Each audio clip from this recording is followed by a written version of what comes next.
Good morning, everybody. Matt with TheLowCashHomestead. We have got a couple boxes full, and we're going to do some work on these boxes. Are all the boxes full? No, but we're going to get quite a bit of rain again today, later tonight actually. So I want to get some work done on these boxes and get some stuff in. Our corners crossed. They did just fine. It looks like their container is in good shape. I don't think, knock on wood here,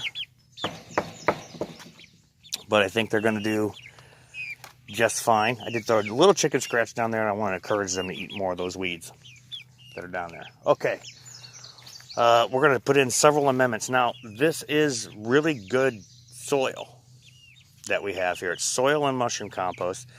I purchased this from a reputable supplier and had it delivered. This is really good, but there's a few things that I want to add to it. Okay, so the first thing that I'm going to add to it is, well, let's just take a quick look. In the carrot video, I showed you that I found these, what I considered at the time to be ginormo bags of perlite. And those were Vigoro bags, and they were about 2 cubic feet. And there was a place, if you wanted to drive an hour and a half up in the city, that used to be called Worms Way. There's other Worms Ways, but now it's something else. And you could have got that big bag up there for about the same price, about 17 bucks. And then I stopped in at a nursery that's about 45 minutes away one day when it was pouring rain. And I stopped in there to look at some trees. I ended up not getting any of the trees, but I did find this. And this is an even more ginormo bag of perlite. This is 4 cubic foot, and it costs 17 bucks. So if you can get it from a nursery or find a place that's better, this is 4 cubic feet for 17 bucks, where that Vigoro bag was 2 cubic feet for 17 bucks. So the first thing I'm going to put in here is about 5 gallons of perlite.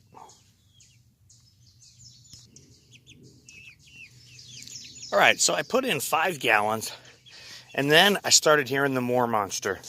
And the Moor Monster started talking into my ear and saying, Matt, it's okay. Put in some more. Put in some more. That's not enough, Matt. Put in some more. So I think the Moor Monster got the best of me in this case. And I think the Moor Monster might actually be right. So I put in another 5 gallons. So there are 10 gallons of perlite, and that's just measured with a 5-gallon bucket that we top dressed this bed with.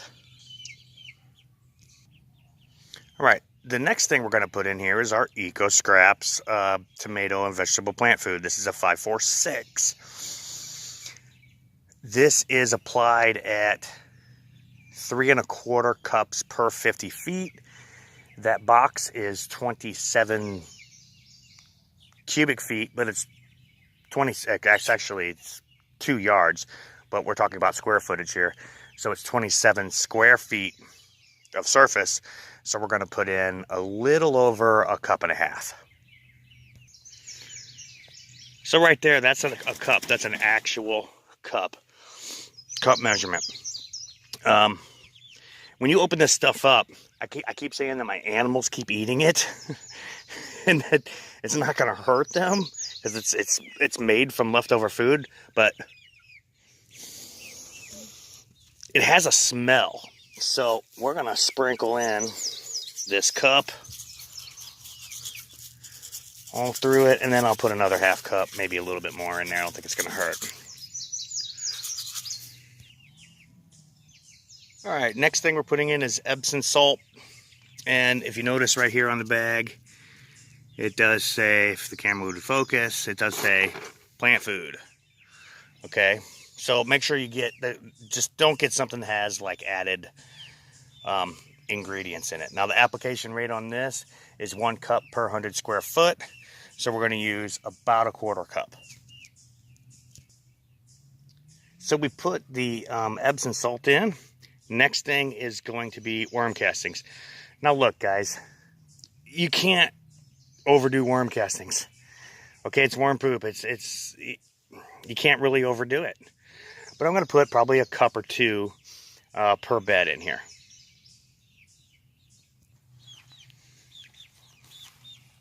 All right, so this is what our bed looks like with all of our add-ins sprinkled across the top.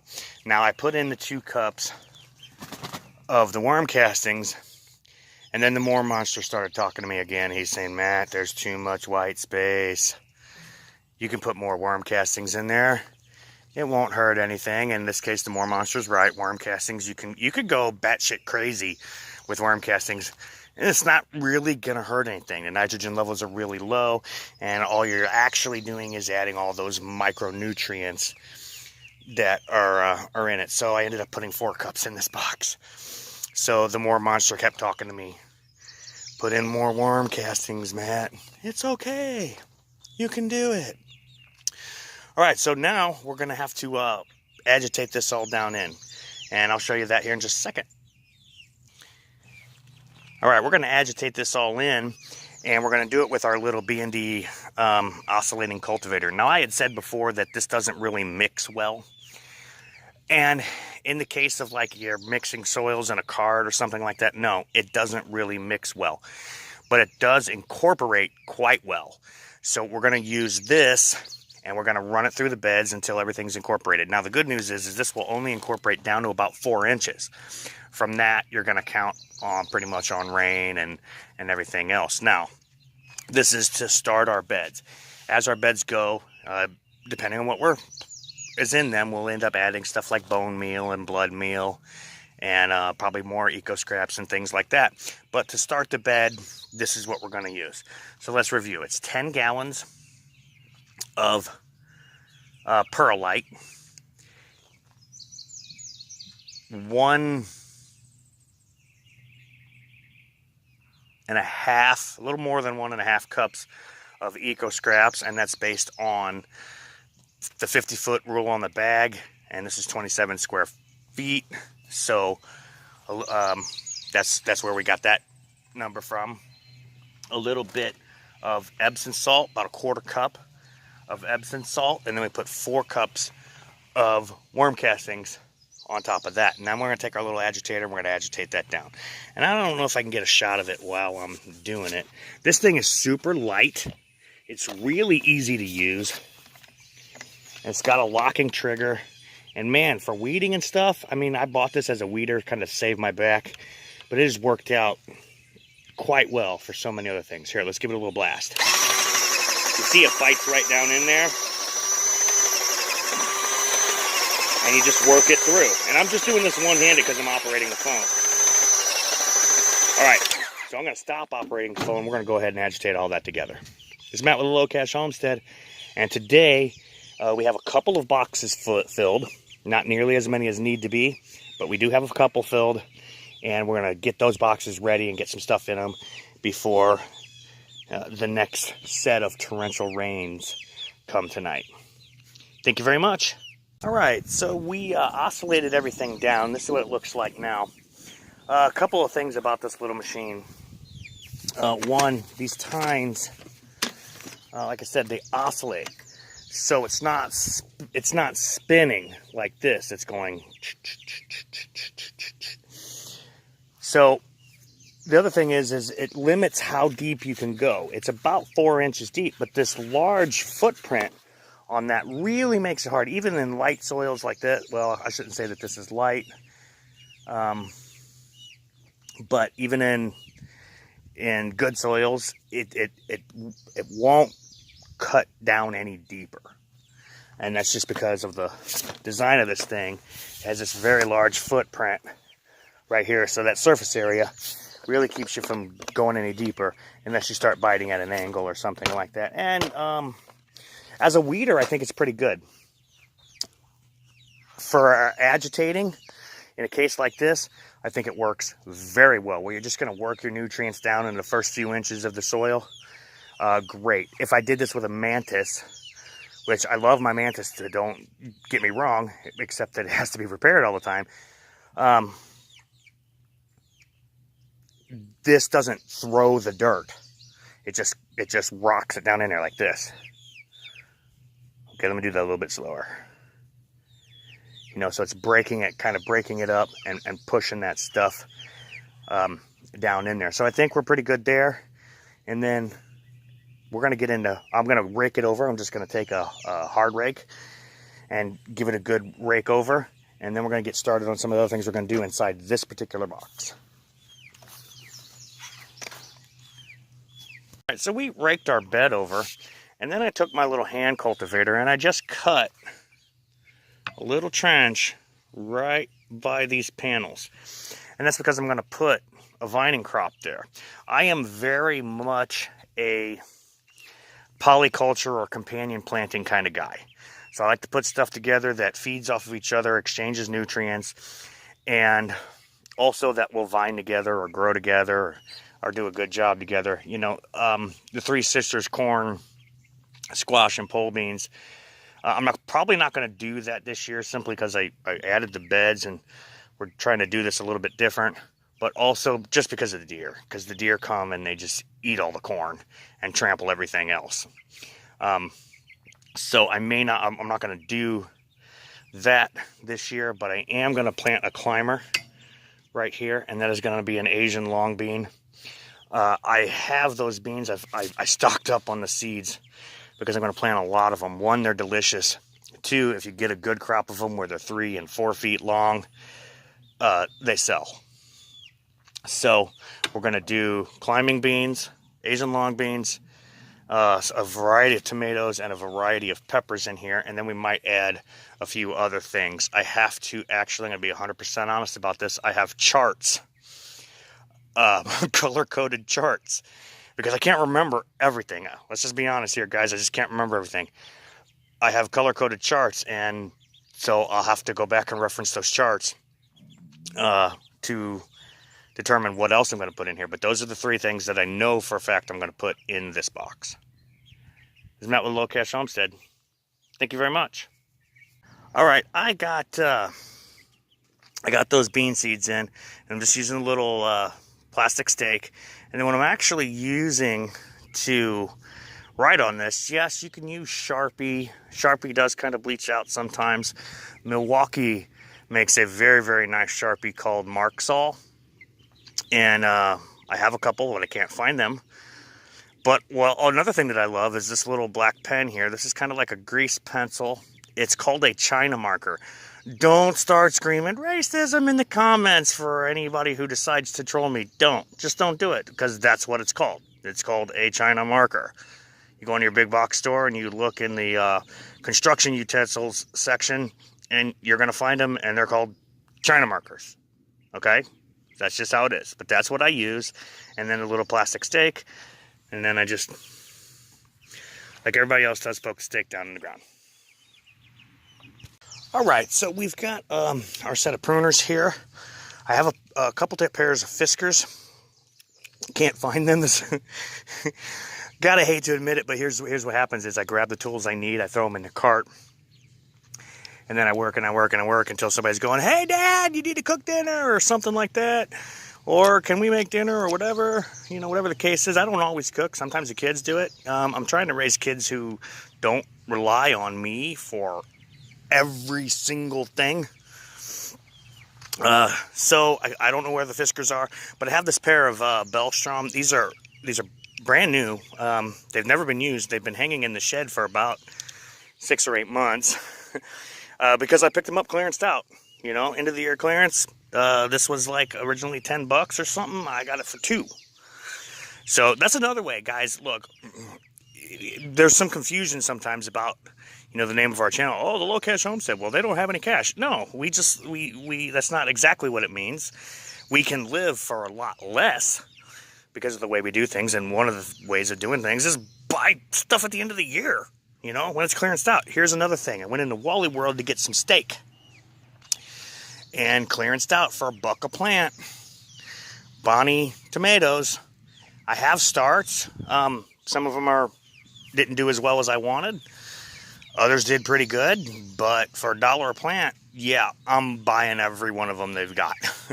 So some of these are Rutgers. Some of these are super sweet 100s. I'm going to try Okay, so these are the Super Sweet 100s. I'm gonna try and keep them together by type. So basically, all I'm gonna do is I'm gonna take my Bellstroms here. I'm gonna prune the crap out of these and stick them way down in the ground, about 1.5 feet, 2 feet apart. Okay, so there's the first one, and yeah, and then I'll stick a tag in there. And you're never too old to play in the mud, guys. You're just not, all right? A lot of times I wear gloves just because it makes the cleanup easier, and in some cases it can save my clothes, but it's not saving my clothes today. So yeah, you're never too old to play in the dirt, guys. All right, so we put in 1, 2, 3, 4, 5 of our Super Sweet 100s, and as I was putting in the last plant, I realized that I amended this bed with everything except for one ingredient, and one ingredient that I planned to put in as I was putting the plants in, and I totally spaced out on putting that in, and that is our endomycorrhizal fungi. And I forgot to put it in this bed as I was doing the Asian beans, the tomatoes, and so I've come to the decision that this bed is now going to be our control. I guess that's the best way to put it, you know. This is now going to be our control bed. So, oops. All right, then we're going to plant peppers. 4 or 5 peppers in here. I am going to just take a minute to run inside, check on the little ones, and then we'll come back out. I'm also going to, I got a lot of mud on my hands, so I'm going to wash my hands and try to find a pair of gloves, because, well, I just feel like I need gloves this time, because, you know, this soil is really, really wet, and so I'm not playing in the dirt, I'm scooping out mud. As you get down, like I said, these are 20 inches deep. So as you get about 10, 15 inches down, you're starting to deal with mud.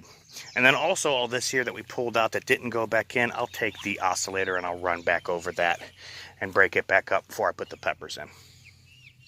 It's Matt with TheLowCash Homestead. Thank you very much. So we went inside, dealt with the little ones, and that brings me to the thing. You guys commonly see that my little ones help with the homestead activities quite a bit. And then the next question would be, well, Matt, this would be a great thing for them to help with. Why aren't they helping? Well, the short answer is they got themselves sick. They came charging out one day when I said, stay inside. It's too wet. It's too cold. You can't help today. You can watch Daddy from any one of the 9,000 windows in our house. And they came charging outside in the cold and wet and caught themselves a lung infection. So that is why they are not outside. And that's why they're not helping with this project. Hopefully when they get better, I got 6 more beds to fill and plant, plus a few more to build and plant as well. So hopefully when they get better, then they will, you'll see them again helping me plant. All right, we're gonna do peppers. We're gonna do at least 4. Well, maybe if we can fit 5, but I don't think so. I'm gonna go basically between, diagonally between the tomatoes. So pepper, pepper, pepper, pepper. Also, yes, I started peppers, but then I was at Wally World getting steak, and they had pepper plants clearanced out for $1 a piece. So I snatched them up. These are Bonnie's Red Bell, so we're going to put in those. It's Matt with TheLowCash Homestead. Thank you very much. Oh, when it comes to peppers, we're also not going to plant those nearly as deep. I will prune off the bottom leaves, and I will plant them approximately about as deep as they are inside the pot. Oh, and I keep all those little pots. You know, it's recycling. It's free cycling. Well, maybe it's not free cycling because I did pay for the plants. But in any case, I keep all those little pots, and I've actually started some of my exotics in those. And I'm starting to get some watermelon berries. They're starting to pop up. I'm hoping that those watermelon berries turn out to be pretty cool. I've never grown them before. I read about them. I don't remember where I got them. But in any case, it's a little berry watermelon is what it's supposed to be. I'm going to grow it and see what it is and how it turns out. This is Matt with TheLowCashHomestead. Let's get these peppers in. Thank you very much. Okay, so we have the first out of our 2 raised beds that are actually filled. Ooh, I want to get that guy. Get that guy out of there. I don't want him in there. Let's get him out. He is not beneficial. There we go. All right, so let's, we got the first of our couple raised beds that we actually have filled. And again, it's just been raining to the point where we're going to get more rain tonight, which is why I'm trying to get something in these couple of beds. All right, so along the cattle panel trellises here, we have our Asian long bean. Then we have our super sweet 100s. Then there's 1, 2, 3, 4, 5 of those. Then we have our sweet red bell, and there's 1, 2, 3, 4 of those. So peppers, keep them spaced out, and tomatoes, keep the leaves off the bottom. Now, here's the plan on this, and this is my first year with this kind of setup. So we're going to see how it works. My plan is the beans should outgrow, as far as vegetative growth, should outgrow the tomatoes. So we'll start weaving the beans in, and then we'll kind of start getting the tomatoes over. And I believe we can grow those interwoven. Should work out well. And then actually down here, we're going to do a little experiment. I'm trying to get the birds to ground clear this for me. And is there enough birds in here? No, but the other birds aren't ready to come out. They're still kind of small, but you can see they're digging holes.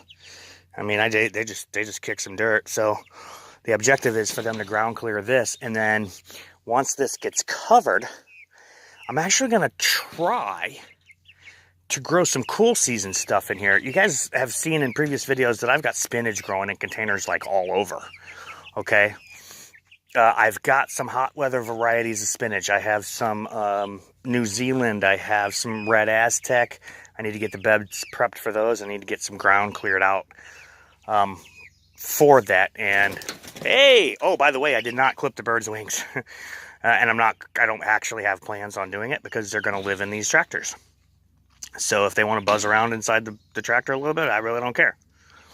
But that's the plan. I had no plans on free-ranging them.